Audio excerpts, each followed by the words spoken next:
Good morning दोस्तों। तो उत्तर पाठशाला में एक बार फिर से आपका स्वागत है और आज हम बात करेंगे 22 मई को उत्तराखंड से रिलेटेड सभी महत्वपूर्ण करंट अफेयर्स के ऊपर। देखिए, ये हमारा रोज मॉर्निंग का एक सेशन होता है जिसमें हम रोज बात करते हैं उत्तराखंड के सभी इंपॉर्टेंट करंट अफेयर्स और न्यूज़ के बारे में।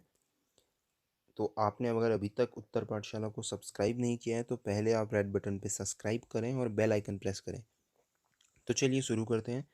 क्या क्या आज की महत्वपूर्ण खबरें हैं उत्तराखंड के महाविद्यालयों के लिए, संजीवनी के बारे में, अम्फान चक्रवात का उत्तराखंड पे क्या असर है, इनके बारे में। तो चलिए शुरू करते हैं। देखिए, स्टूडेंट्स के लिए एक राहत की खबर आई है।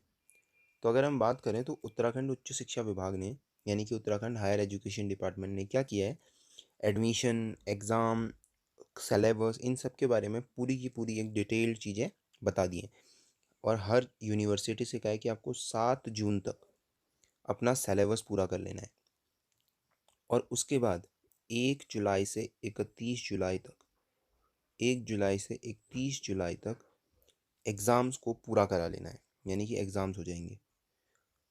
और उसके साथ साथ ही उन्होंने नई एडमिशन के लिए भी 1 सितंबर की डेट दे दी है कि विश्वविद्यालयों में 1 सितंबर से नए एडमिशन किए जाएंगे। तो जैसा मैंने यूनिवर्सिटी एग्ज़ाम्स की डिटेल वाली वीडियो में कहा भी था कि जुलाई में एग्ज़ाम्स होना लगभग लगभग तय है, तो उसी की तरफ ये जा भी रहे हैं। और मेनली जुलाई में आपके एग्ज़ाम्स होने की प्रोबेबिलिटी भी ज़्यादा है। अब देखिए, सिलेबस की जो बात है वो अलग चीज़ है, क्योंकि अगर हम बात करें तो देखिए 41% ऑफ दिल्ली यूनिवर्सिटी के स्टूडेंट्स भी ऑनलाइन एजुकेशन नहीं ले पा रहे हैं।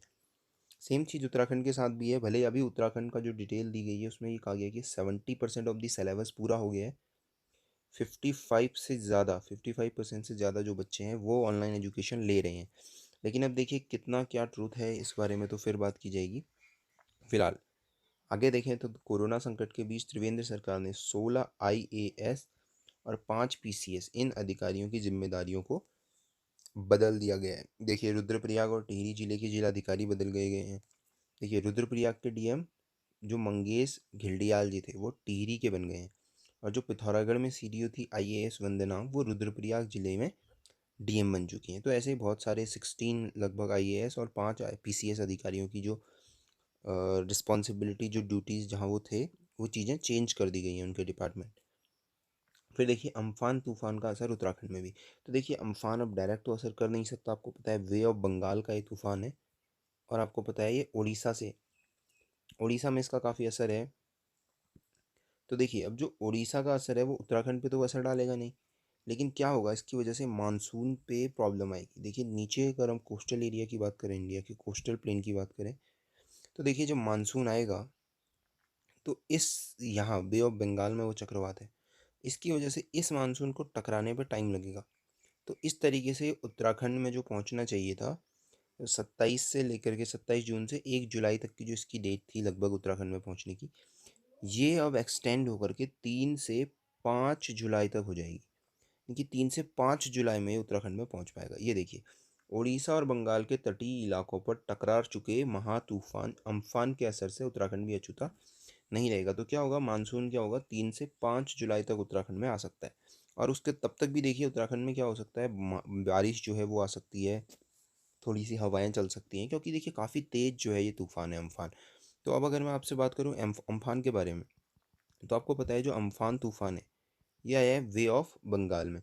अगर हम बात करें देखिए इस तरीके से, तो बे ऑफ बंगाल, यहाँ ये तूफान है देखिए। तो बे ऑफ बंगाल में लगभग हर साल भारत में तूफान आते हैं। तो अब अगर मैं बात करूँ अम्फान नाम की, तो ये अम्फान जो नाम है, ये जो नाम है ये दिया गया है किसके द्वारा, थाईलैंड के द्वारा। अब देखिए थाईलैंड ने ये नाम दिया है, तो अब ये नाम देने की जो प्रोसेस है ये बहुत ज़्यादा महत्वपूर्ण क्वेश्चन बनाती है।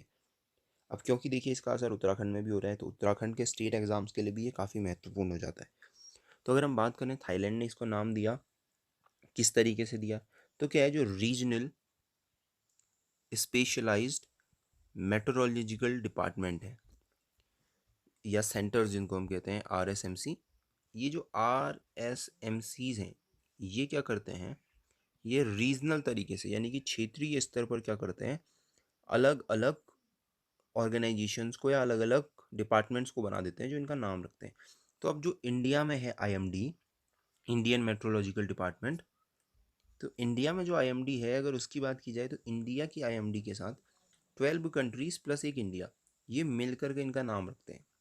तो इस बार थाईलैंड ने नाम दिया है अम्फान। तो ये पुरानी लिस्ट का अंतिम नाम था, अब एक नई लिस्ट जारी हो चुकी है। तो अगली अगर हम न्यूज़ देखें तो ये देखिए, पंतनगर विश्वविद्यालय ने कहा है, इस सब के बारे में यहाँ से भी काफ़ी जानकारी मिली है, क्या होगा कैसे होगा। तो फिलहाल ये तो मानसून में देखिए असर कोई नहीं पड़ेगा, बस थोड़ा लेट हो जाएगा मानसून। तो अगला न्यूज़ अगर हम देखें तो ये है स्वास्थ्य से रिलेटेड, ई संजीवनी ओपीडी। तो ये जो ई संजीवनी ओपीडी है, ये काफ़ी हेल्प कर रहा है उत्तराखंड के मरीजों के लिए। कैसे हेल्प कर रहा है, इसमें क्या है, टोटली ऑनलाइन है। 3 मेडिकल कॉलेज के अप्रॉक्स 52 जो डॉक्टर्स हैं, वो ऑनलाइन वीडियो कॉन्फ्रेंसिंग से इस तरीके से लोगों को हेल्थ रिलेटेड इश्यूज़ की जानकारी दे रहे हैं। ये देखिए, तो इससे क्या हो रहा है, हॉस्पिटल्स में भीड़ नियंत्रण हो रहा है, काफ़ी कुछ हो रहा है। लगभग अब तक 401 मरीज इससे फ़ायदा उठा चुके हैं। फिर देखिए, बनबसा चंपावत, चंपावत का प्रवेश द्वार जगबूढ़ा पुल, इसके पास क्या है, नेपाली जो प्रवासी हैं उन्होंने अपने ही देश के खिलाफ क्या किया, नारेबाजी। मैंने आपको बताया था अभी, नया मैप भी उन्होंने लॉन्च कर दिया नेपाल ने। तो ये उससे रिलेटेड नहीं है, ये व्यवस्थाओं से रिलेटेड है कि उनको नेपाल आने नहीं दिया जा रहा है। तो इस वजह से भारत में रहने की थोड़ी प्रॉब्लम है, खाने पीने की तो कर दी है, रहने की दिक्कत के चलते उन्हें अपने ही देश के खिलाफ उन्होंने नारेबाजी की है कि परमिशन दी जाए उन्हें आने की। तो ये थी आज की सभी महत्वपूर्ण करंट अफेयर्स। तो जुड़े रहिए, चैनल को सब्सक्राइब ज़रूर कीजिएगा।